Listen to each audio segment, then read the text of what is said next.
So, as you probably know, each language has its own culture and its own style for academic writing.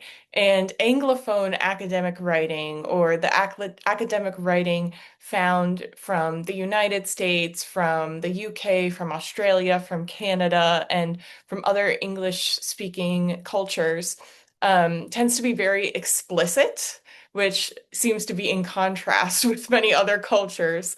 Anglophone academic writing is very direct. It says in the beginning the primary argument of the text, and that is featured as a thesis statement at the end of the introduction, or even if it's a scientific article, this is in the abstract.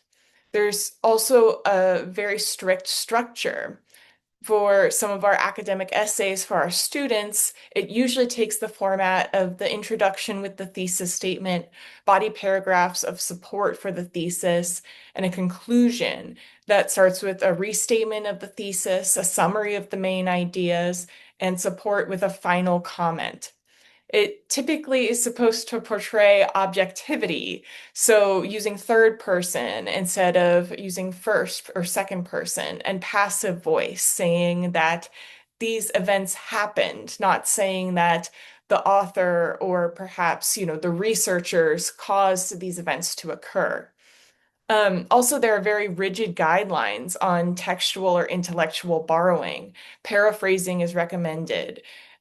Plagiarism is to be avoided at all costs. As you may be aware, if a student is quote unquote caught plagiarizing in the United States, or I believe in the UK or Canada, they can be not only receive a zero for the assignment, they can receive a zero for the course and possibly even be expelled or suspended from their university. So it's taken very, very seriously in Anglophone cultures.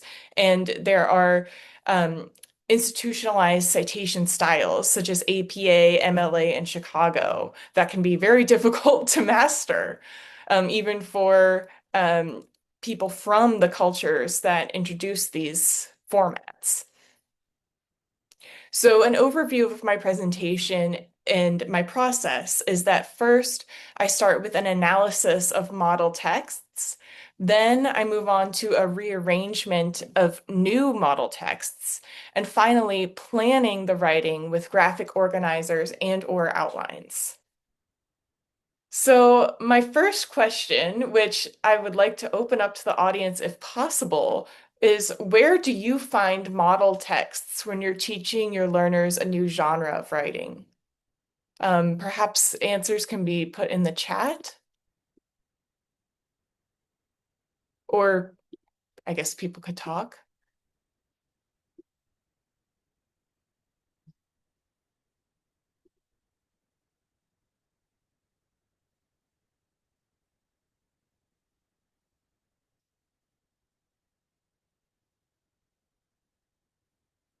Yeah, internet, textbooks.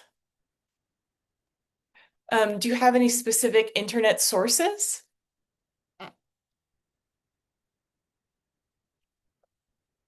Websites, American English?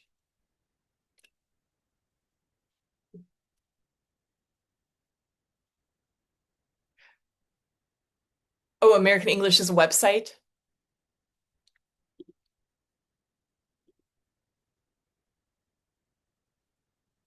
Yeah. Oh, British Council website. Yeah. Do you find it very difficult to find these texts?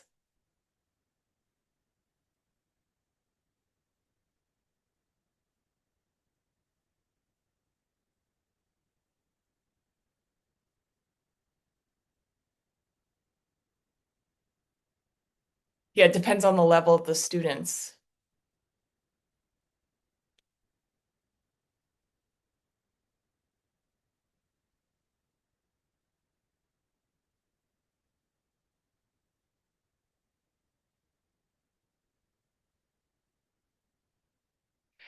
I personally, when I've taught students who are adults, but at a slightly lower proficiency level, especially in the A2 range on the CEFR scale. It's very difficult to find texts that are appropriate for their level, but also not childish. And in general, it's kind of difficult to find sources that I think are targeted for adults and are age appropriate, but aren't too difficult. Um, so my next question is, when I say authentic texts, like what do you think of authentic texts? What do you think authentic texts means?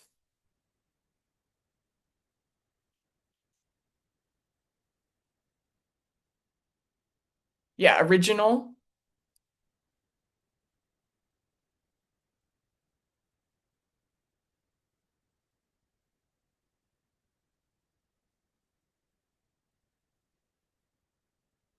Yeah, intended for native speakers. I would expand that to say native speakers and proficient users of the language, because of course there are many people around the world who are very proficient with the English language who are not native speakers. And in fact, native speakers only comprise, I believe, about 34% of, by some estimates, 34% of proficient English users around the world. Um, so yeah, it's authentic. Authentic texts are texts that are intended for English users that are not intended for learners. It can be something like a magazine article. It can be an article from the New York Times. It can be an article from Al Jazeera. It can be even, something like a social media post. It can be something from a magazine, right? So again, they're basically, yeah, exactly. Created for a real world purpose rather than created by teachers or by textbook publishers for learning. Um, there is this notion, I believe, for in the field that authentic texts are a gold standard. And Highland discusses the advantages and disadvantages of the authentic texts. So the advantages are, of course, it exposes learners to real language, authentic language, and it provides information about the target culture. Many idioms, for example, can be seen when one reads an article, for instance, from the New Yorker or from, an Indian English language paper. And of course, it's very motivating. I'm also a language learner, and when I first started being able to read articles in the languages I'm learning, I was like, wow, this is amazing. I can read just like a quote unquote native user or proficient user. So it's very motivating and exciting, I think. But of course, there are many disadvantages as well. The language may be too complicated and beyond the learner's competence. I think I may be misquoting, but I believe it's research has shown that learners need to understand around 70% of vocabulary in a text in order to get um, perhaps it was something like 75% of comprehension questions correctly. And of course, this is a generalization, but vocabulary especially is very important. Of course, too, it takes a long time to find these authentic texts. So it places high demands on our time. And not only does it take time to find them, but it also takes time to create extension activities. When these texts are ones you find, they're not in a textbook, you have to create your own exercises or your own discussion questions, right? So it can be kind of onerous to find these authentic texts.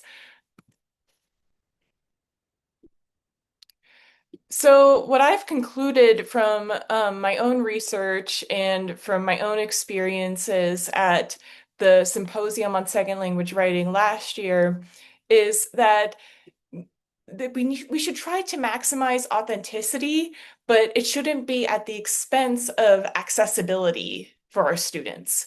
Hyland himself says that authentic materials are important when used as models of target texts, but we should not be tyrannized by the authenticity imperative when selecting materials to scaffold writing.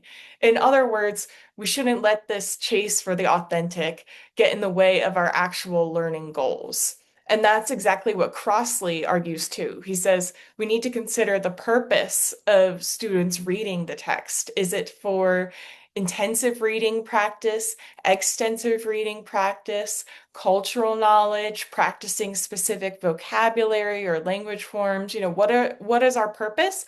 And of course, the proficiency level of our students.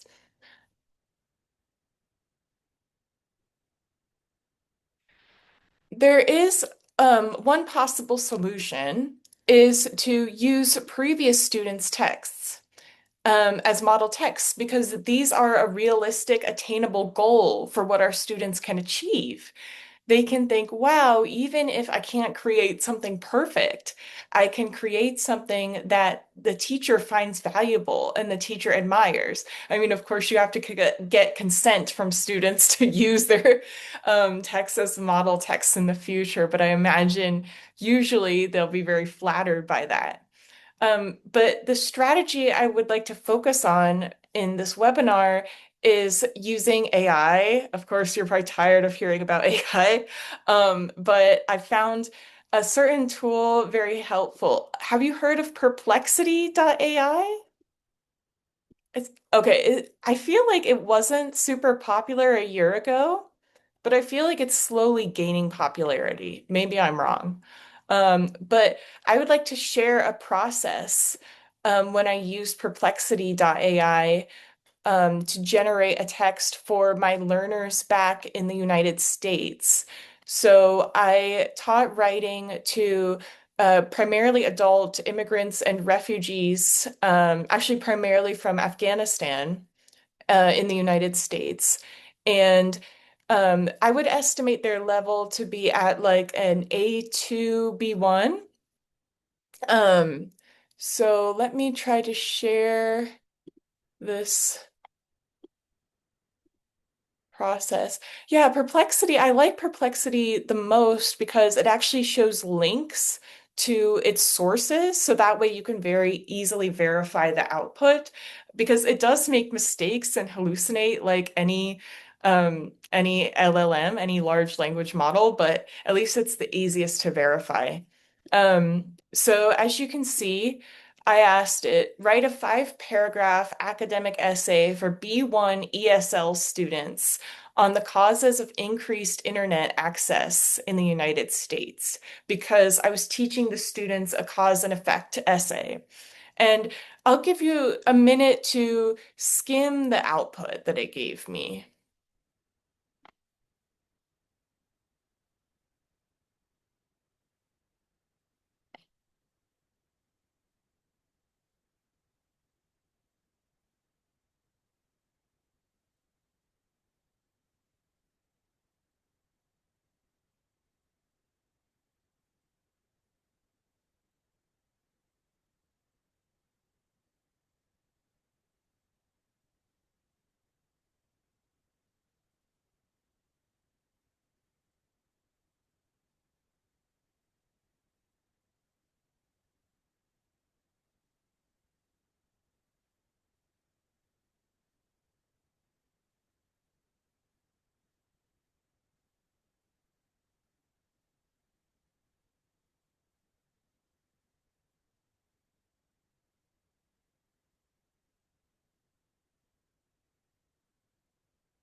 Okay, so I actually think now this is a fairly B1 level text.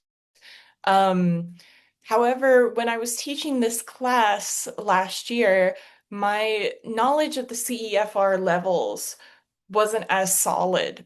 And I thought, although this probably is, now I think this probably is a B1, rather a B1 level text. In the past, I thought, I think this is still too difficult for my learners. And now I think I probably should have asked for an A2 level text. Um, So rather than just scrapping the whole thing, I did what I'm sure you all know how to do now, which is I gave it a new prompt. And I said, rewrite this with simpler vocabulary and include the words generation, household, range from, crucial, implement, and transform. And these were target vocabulary words for our unit. So I noticed that, for example, in the first version, in the second paragraph, it says government initiatives and policies have played a crucial role in expanding internet access. And initiatives was immediately changed to actions, which I believe is probably a simpler word. Also, in the first version, it says, additionally, programs like the USDA's Reconnect have awarded more than $1.5 billion in grants and loans to broadband providers to incentivize expanding services in rural areas. That's a very meaty sentence. And this was rewritten in the new version. Programs like the USDA's Reconnect have provided more than 1.5 billion in grants and loans to broadband providers to encourage them to reach rural areas. So if we compare incentivize expanding services in rural areas to encouraging them to reach rural areas, obviously we can see a simplification. Um, and the last difference I want to point out is there was a reduction of the idiomatic language. So in America especially, we talk about the digital divide. And let me see, I believe it's in the third. Yeah, the the US government has implemented various programs to bridge the digital divide. And I feel like that's a case of idiomatic language. It's not literally clear what are they talking about. And at least in America, we use that to mean the inequitable, like the inequality of access to the internet. Because even though America is a quote unquote developed country, there are still areas that have far less resources than other areas. So the second draft changed Bridge the Digital Divide to help more people get online. Where is it? Yeah. The US government has implemented various programs to help more people get online. And it did a good job of adding in the vocabulary words that I asked it to add. For example, one was transform. The changing needs of society have also transformed how people view internet access.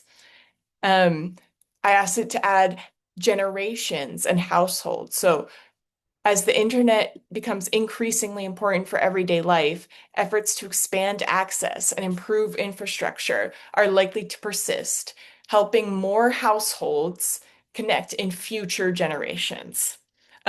So probably a lot of this is not new to you, but I just wanted to share that I've personally found Perplexity to be very helpful when trying to find model texts that supplement our textbooks and that are able to suit our specific teaching goals, our specific, for example, our specific vocabulary or language form goals. Um, so let me go back to the slides. Hmm.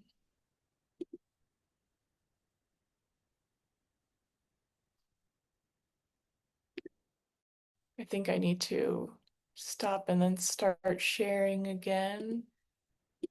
Looks like.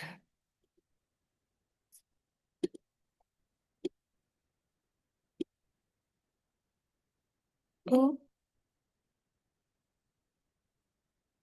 um, that's strange.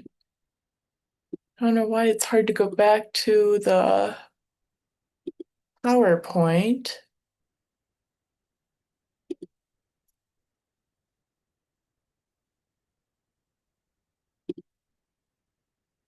Okay, I'll just do this way. Okay. Um, and of course, as always, take time to review and refine the AI output, make it sound more human, have more unique, less, super academic advanced vocabulary, have more varied sentence structures. Okay, so now that we have our model text, first we need the students to analyze the model text. We need them to identify the parts of the model text. And once they go about doing that, they need to engage in rearrangement of the model texts that are scrambled. This demonstrates their knowledge of the structure. So I really like hands-on learning, hands-on activities. I firmly believe that human beings retain more and learn better when they don't look at a screen. And so I like to gamify this activity by cutting up copies of a new essay into paragraphs. I split the students into teams and have them race to put the paragraphs in the correct order. The first team to do so gets a prize, so maybe a favorite candy. Um, but here in China, I've had some more advanced students. So instead, I gave each group a paragraph, and that paragraph was sliced up into different sentences. And I had them rearrange the sentences and then guess which part of the five paragraph essay they had. Did they have the introduction? Did they have body paragraph one, two, or three, or the conclusion? And why? Why did they think they had what they had? After sequencing, the teams answer questions about the reassembled essay. And depending on the skill of your learners, I would do this activity several times. With my learners in the United States, they were at a lower level, so I did this activity as a warm up one day, and then I did this as a review in the next class session, just to get some of that long-term memory. So I would actually like to show you an example if I could get it to work. Um, yeah, I think I'll just have to keep sharing my whole screen for some reason. Okay, but that's fine. So here's an example. Okay. So if you want, we could do this activity together. There are four paragraphs. I think it's hard to see all four at the same time. Oh, maybe it's a little too hard to read. Um, if you want to put in the chat, what order do the paragraphs belong in?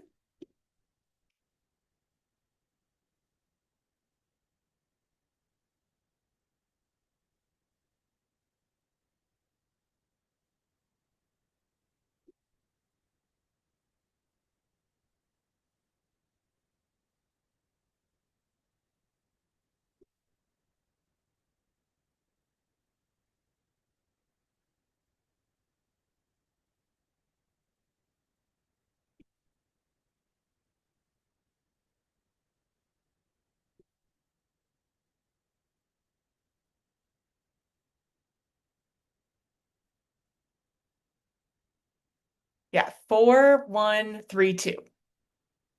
4132. Now, you probably used connectors, your knowledge of connectors and transitions to put them in the correct order. Um, so, you saw that in conclusion, okay, that's probably going to be for the conclusion, right?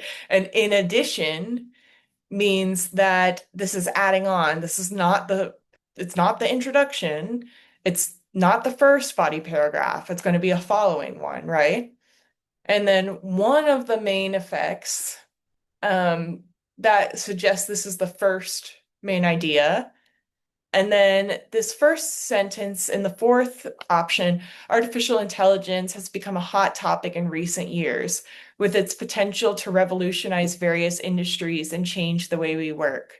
That follows a typical hook structure of general truth, right?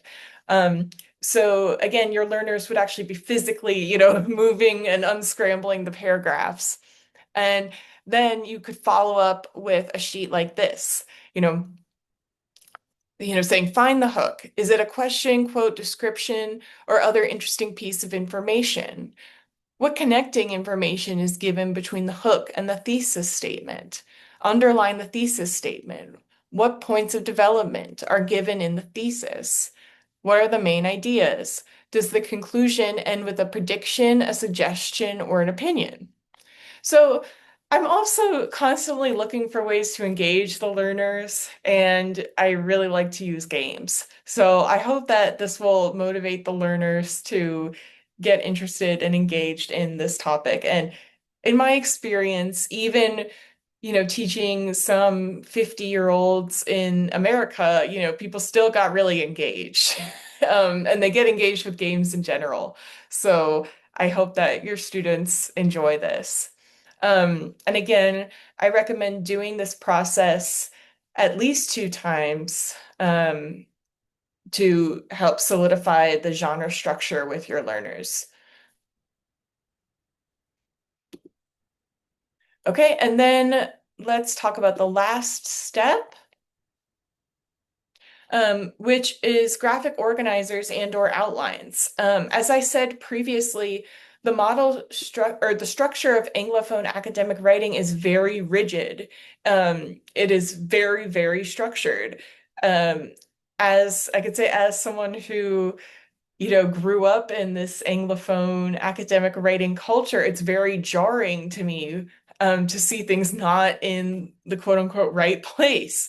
So I think that graphic organizers and outlines are very helpful for keeping the students on track. And also, they can reference them if they're drafting an essay over several days or weeks. It's a concrete reference point for them. You can say, wait, why are you talking about this in this body paragraph? I thought you wanted it in the other body paragraph. And look back at your thesis. What was the order of your ideas? Why are you focusing on this idea in body paragraph 3 when it's the first idea in your thesis? Um, and I recommend providing students with examples of completed organizers and outlines and model completing one with a new topic. Um, Again, the goal is to make these abstract ideas as concrete for learners as possible. So I'll share a couple of outlines, or sorry, graphic organizers. I personally think that starting out with graphic organizers is best, just because many of us are visual learners. And again, the idea is to make these abstract ideas concrete. So let me start. I have a couple to share. These are different essay types based on the Great Writing textbook from National Geographic. That's the one that actually both of the institutions I've worked at this year are using. So I guess it's very popular. Um, this is for a comparison essay. And um, in Great Writing, they're encouraged to learn 2 methods for comparison. One is the block method, and it's comparing 2 topics. Sorry, I'm just realizing I'm running low on time, but it's comparing 2 topics using um, like dedicating 1 paragraph to each topic. So if the topic is differences between Canada and the United States, 1 paragraph is just about Canada, just explaining 3 points about Canada. So I chose the government, the climate, and the healthcare system. And then the second paragraph is just about the United States, government, climate, healthcare system. Then the second method for comparison is the point by point method. Same topic, but then each paragraph, instead of being dedicated to one of the countries, is dedicated to one of the points. So I ask the students, okay, if this first paragraph is going to be about government, using this outline, how would we fill in the detail about Canada's government in the first bubble? and the detail about the United States government in the next bubble. And then I also recommend modeling, as in like actually typing out with them, typing out or writing out using a document camera, um, your process for outlining a different topic in these same two comparison essay styles. And then I'll just really quickly share my cause and effect. Um, Again, cause and effect. We have a topic at the top, at the highest level, that's separated on level 2 into body paragraphs. Reasons why the United States is the most popular country for international students, and then having supporting details for each cause. The first one, opportunities, the second one, support. And then again, using a blank sheet and actually modeling yourself filling in the different bubbles before asking students to do it themselves. So finally, I'll just say really quickly, a review. I recommend analyzing model texts and sourcing those texts through AI if crunched for time. Rearranging new model text through the sorting game, and planning with graphic organizers and or outlines. My main takeaways are number one, you need a lot of model text. So that's why AI can be very helpful. Although authentic texts that suit our learners' proficiency levels are ideal, generative AI can help busy teachers create and refine useful texts. Okay, and here are my references.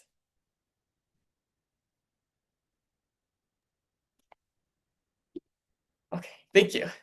Thank you. Thank you so much, Katie. Like it was really insightful, and I'm very, yes, happy to, yes, that you also focused on using Perplexity AI because Perplexity AI is also getting popular in Tajikistan. Mainly teachers are using ChatGPT. Yes, but also learning to use other AI could be also beneficial because we also know that Perplexity has lots of functionalities and could be used not only for generating some texts or beyond that, for research purposes as well. Yeah, thank you so much, Katie. Yeah, okay. All right. So let's open the floor for questions and answers. All right. If there are any questions, dear all, and all those who are watching us on Facebook, you can also put your questions in the comment box, and Zoro, my colleague, will share those questions with us. So, Katie, just from my own experience, to what extent, I mean, just from your perspective, to what extent, teachers should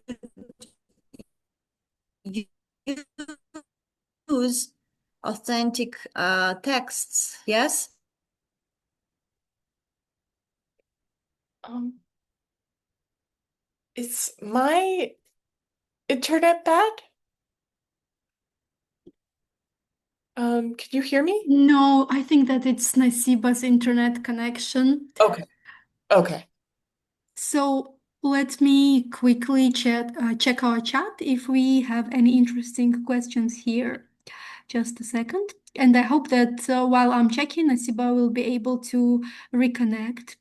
And dear teachers, if you have any questions, please do not hesitate. Ask your questions. Use this great opportunity.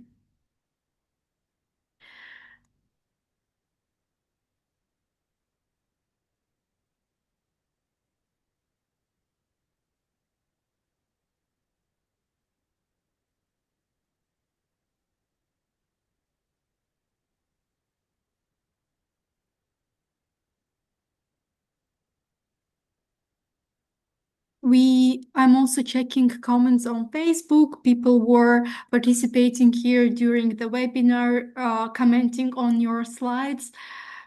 saying that this is an interesting and important topic, and the presentation was really nice. Oh, thank you.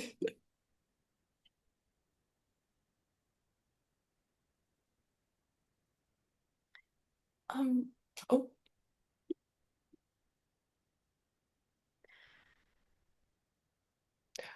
um, oh,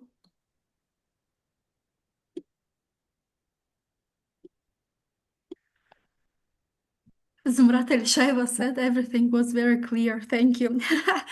Yeah, I didn't find any questions in Facebook as well. So let me ask some questions that are interesting to me then. Um, okay. Unfortunately for me, academic writing is probably one of the hardest skills because when I want to write something, uh, the thoughts coming to my mind are in my native language, which is Russian. And then when I try expressing those thoughts, the way that they are in my mind, well structured, beautiful, said, in English, something really weird comes out. And I believe that this can be a common problem for many learners for whom English isn't a second language but a foreign language. So would you give any advice for people like me who face this difficulty and this urge to give the direct translation of some collocations, some structures from my native language to English language when I am writing something in academic setting? Well, I'll just, I mean, I don't have an easy answer. I wrote a thesis in French, in university, so I can relate to that struggle, but I just think that, it's really best to try as much as possible to stay writing in the target language from the beginning, rather than trying to translate certain phrases. Um, or even I read a student's essay that here in China, and they showed me one essay they wrote from the beginning in English. And I thought it was amazing. And then they showed me another essay they wrote in Chinese and translated to English. And I was like, oh no. Um, so I don't know, just trying to maximize staying in the target language from the beginning as much as possible is best, but there's not really an easy way. And then maybe using, an AI tool or you know, a friend or a teacher to help edit it later is definitely better, I think, than just, starting with the other language and then translating. Yeah, I don't know if that's helpful. Yeah, that's helpful because yes, this urge to start thinking and doing something in native language sometimes is very strong. But yes, I do understand that starting in a foreign language and like kind of switching to a foreign language when producing something, some output in that language is really important. So yeah, that's helpful. Thank you very much. And here Nasiba is back. So Nasiba. Over to you again. Yeah, thank you so much. I was kicked off because internet connection is something still challenging in Tajikistan. So anyway, thank you for for backing me. Yeah, for your backup, Zuro. So Katie, we have a couple of questions from our audience. You can look them up in the chat box, but I can also read them. So Tahmina is asking, what are the biggest challenges your students currently face in their academic writing? I think something that it's interesting. I went from one context for teaching to a very different context this past year. Like I said, I was teaching primarily adult refugees and other immigrants in the United States who had very disparate levels of education. I had a doctor um, in the same class as a woman who never finished high school in her home country. So very, very varied. But in general, there especially their literacy, their English literacy was lower than my current students here in China. But their speaking and listening was very strong. And then here in China, I have students who I'm actually at one of the top universities in China, and their writing in general is like very amazing, hardly making, even small mistakes. But their speaking and listening isn't very strong at all. But anyway, it's interesting, although the students in America tended to make more mistakes while writing than the Chinese students, both groups of students struggle with being direct. I don't know. I think perhaps it's related to this anthropological idea of high context and low context cultures, which you might be familiar with, but basically, a lot of English speaking cultures are very direct with how they communicate and they lay things out very clearly, whereas a lot of other cultures, including, Afghanistan, where a lot of my students were from, and China, are more indirect. And it's um, it's almost seen as like an insult to the reader to spell things out clearly for them. It's like you're saying they're not smart, from what I've heard. But for me, from my American perspective, I see it as the author's responsibility to make things clear to the reader. And it's just very helpful, as a former graduate student, it's very helpful to rely on the format, the rigid structure, to say, oh, okay, I can find the main argument in the bottom of the abstract and in the conclusion, and I can look at the top of each section to find main ideas. So yeah, just being direct. And yeah, I suppose also just following the structure. I think they think it's boring and rigid, which it is, sure, but it's also has its advantages. Yeah, that's really interesting because like again just it's not only about like the cultural differences but it's I guess it's also about like the contextual differences. Yes. So yeah, the learners are coming from different countries and therefore like the context is different and therefore their perception is also different. All right. So Katie, we also have like couple of more questions. Just I'm curious also about like you mentioned that teachers can use Perplexity, yes, AI to simplify and to rearrange, or yeah, to use it in different ways to yes, to prepare tasks, to prepare activities for the students.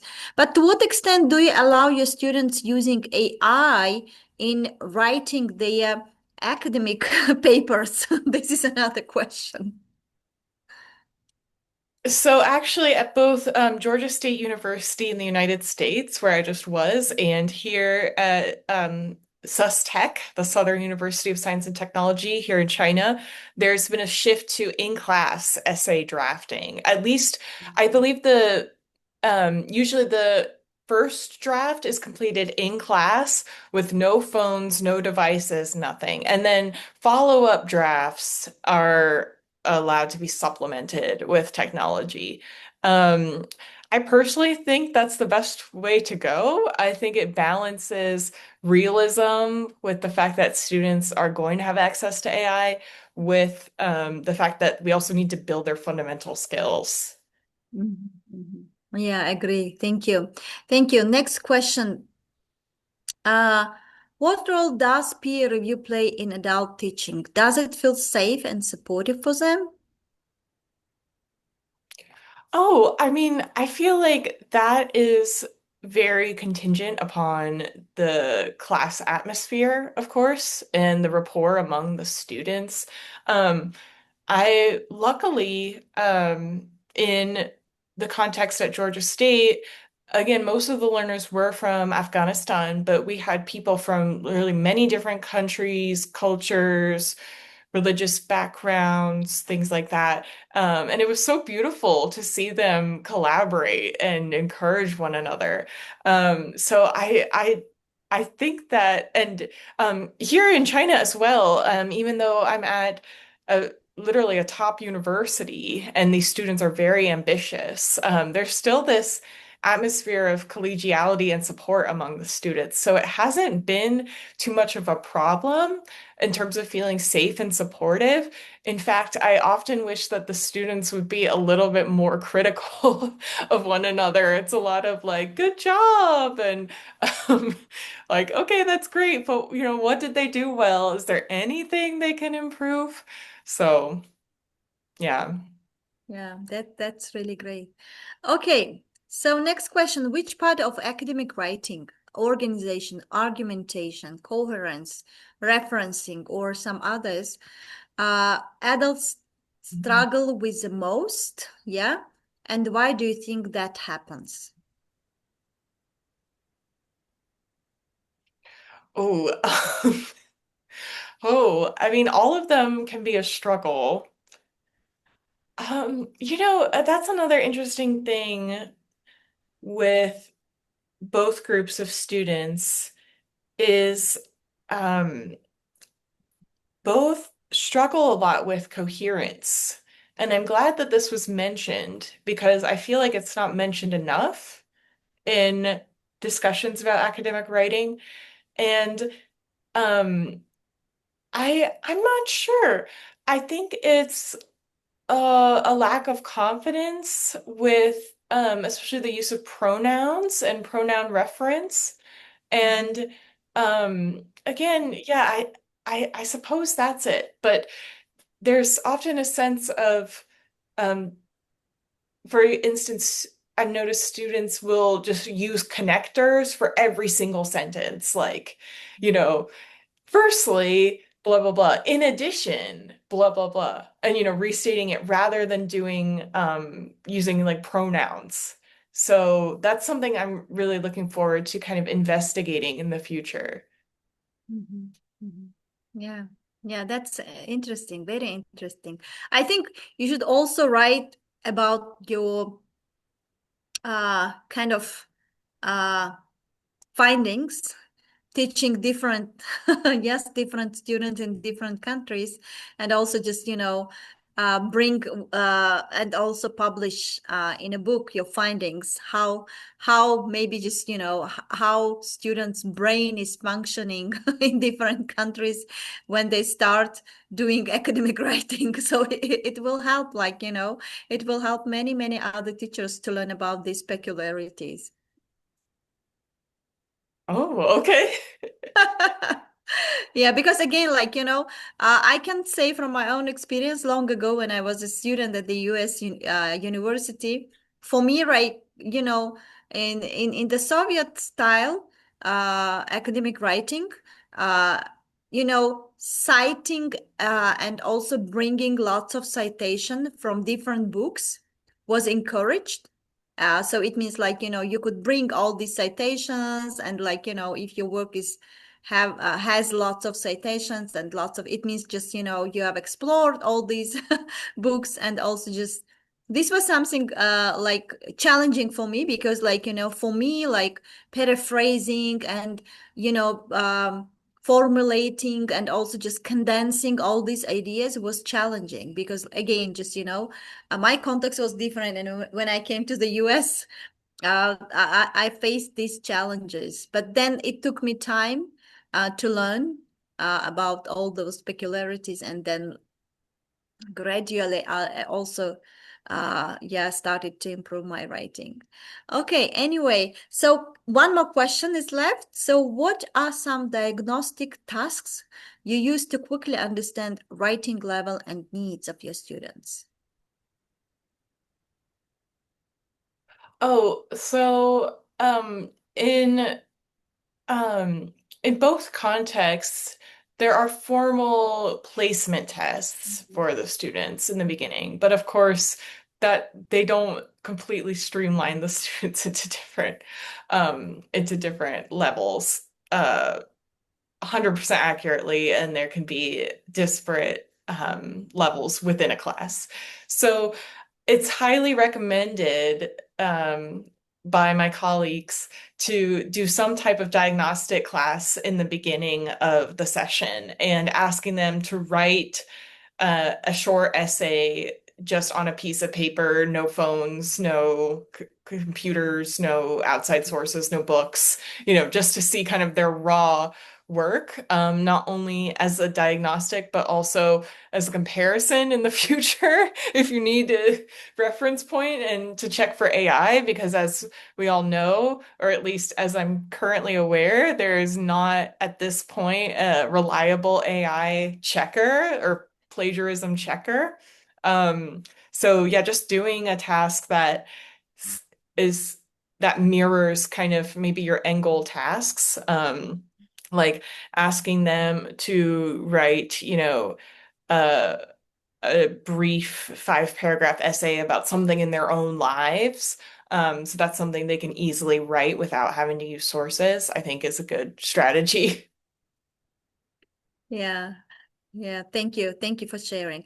So, a question again, just, I'm curious about to know, to what extent do you encourage your students to use AI ethically? And because again, just, we know that, as you mentioned, Chinese students, you mentioned that they have really nice writing skills, but their listening and speaking is, yes, is not so well developed.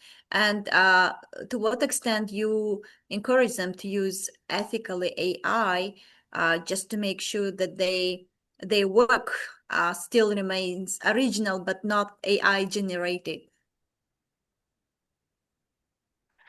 I mean, again, I hate to say this because it sounds kind of infantilizing, but I feel like the best practice and what we do is we just do a lot of the writing process in class.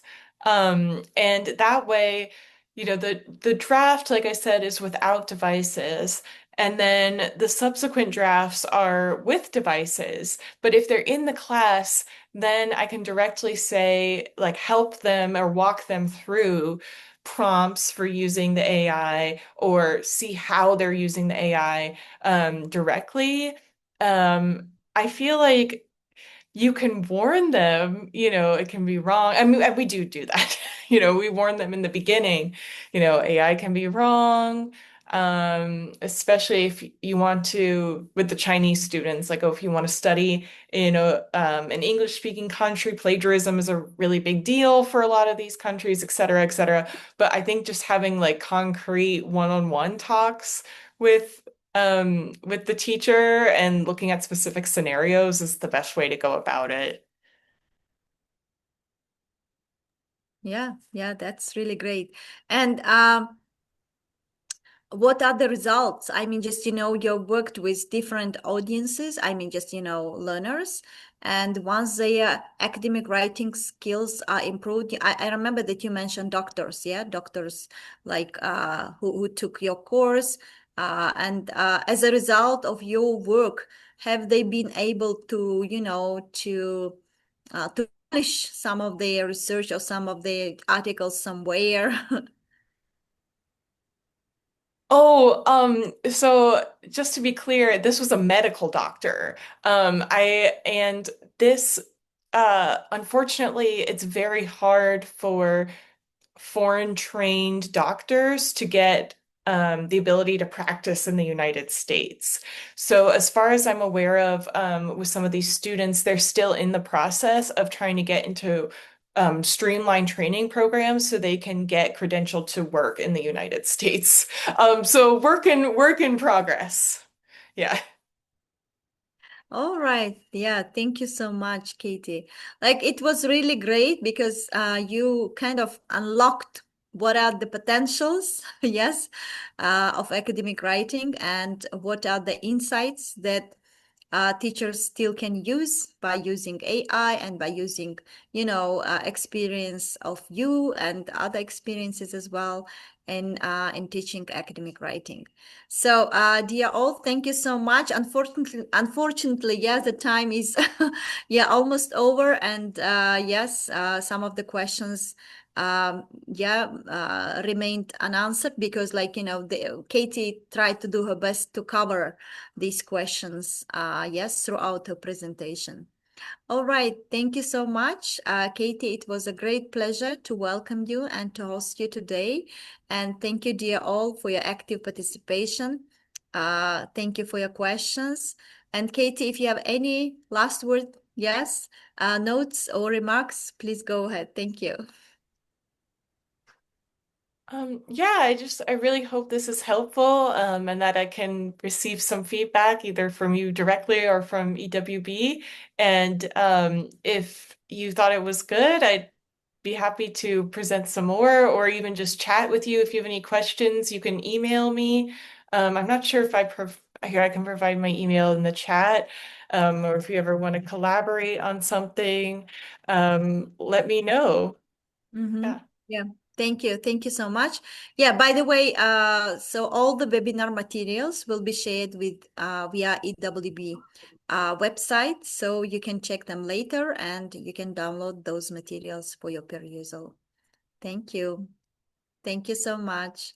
Have a great, yes, have a great evening, Katie, and thank you for joining this webinar and sharing your experience with English language teachers in Tajikistan. Thank you. Thank you, dear all. Have a great evening. Bye-bye.